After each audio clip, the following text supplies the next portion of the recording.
নমস্কাৰ ছাবিদসকল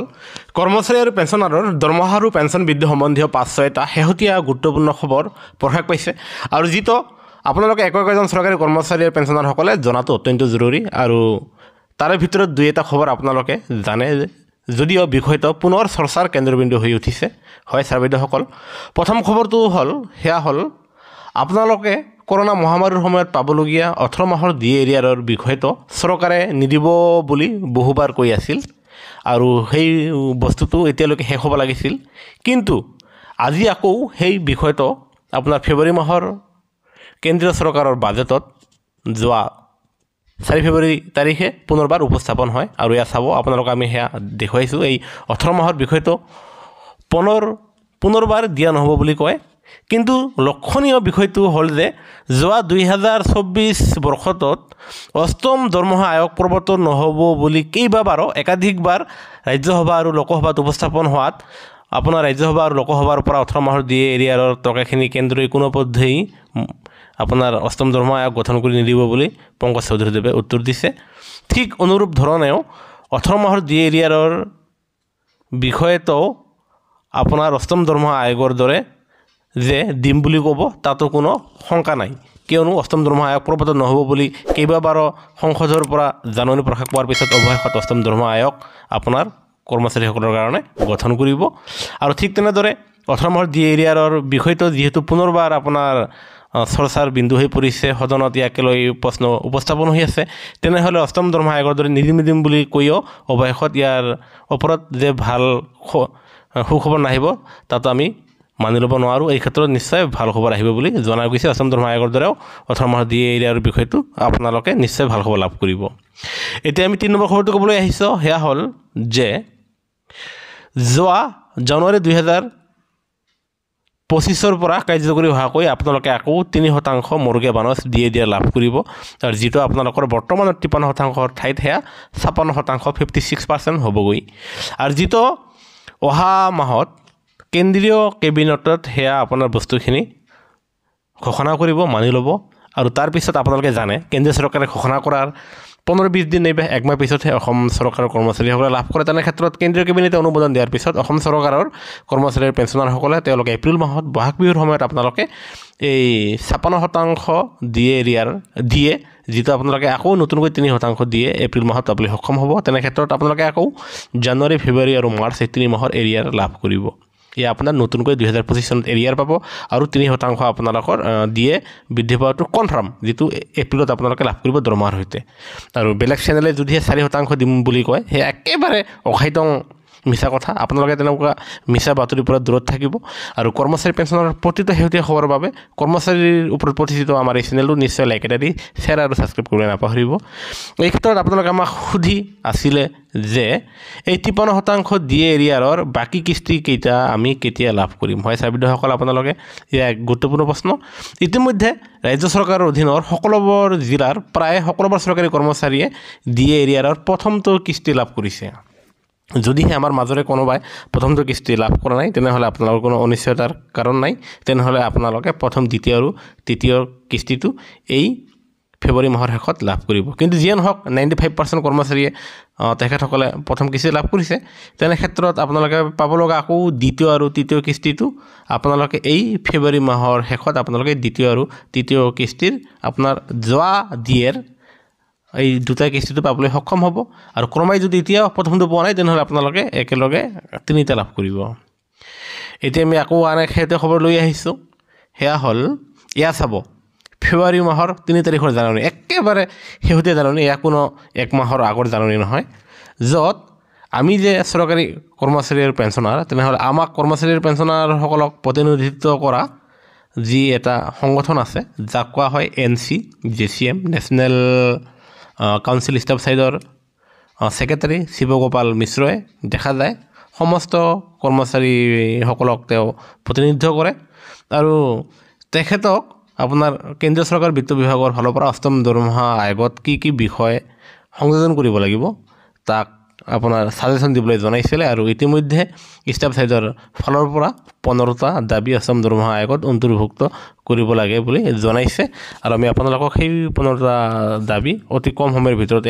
দেখাবলৈ ওলাইছোঁ য'ত চৰকাৰী কৰ্মচাৰীৰ পেঞ্চনাৰসকলে যথেষ্ট পৰিমাণে উপকৃত হ'ব এয়া চাব আপোনালোকে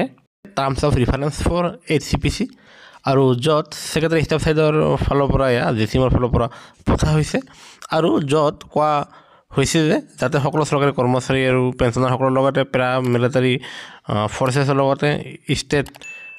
গভৰ্ণমেণ্টৰ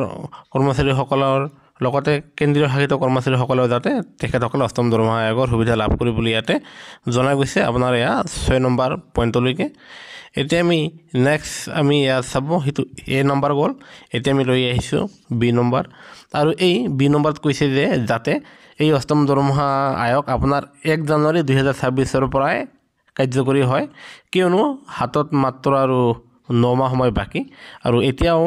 যেহেতু অষ্টম দৰমহা আয়োগৰ কমিটি গঠন কৰি দিয়া নাই 3জনীয়া কমিটি গঠন কৰিব আৰু সেই 3জনীয়া কমিটিয়ে বৰ্তমান সময়ত দৈনন্দিন জীৱন অতিবাহিত কৰিবলৈ কৰ্মচাৰী আৰু পেঞ্চনাৰৰ কিমান পৰিমাণে টকা পইচাৰ দৰকাৰ হয় আৰু তাৰ ওপৰত তেওঁলোকে চালি চাই মূল্য বৃদ্ধিৰ লগত সংগতি ৰাখি এইবাৰ আপোনালোকৰ নিম্নতম দৰমহাৰ লগতে আপোনালোকৰ ফিটমেণ্ট ফেক্টৰ নিৰূপণ কৰা হ'ব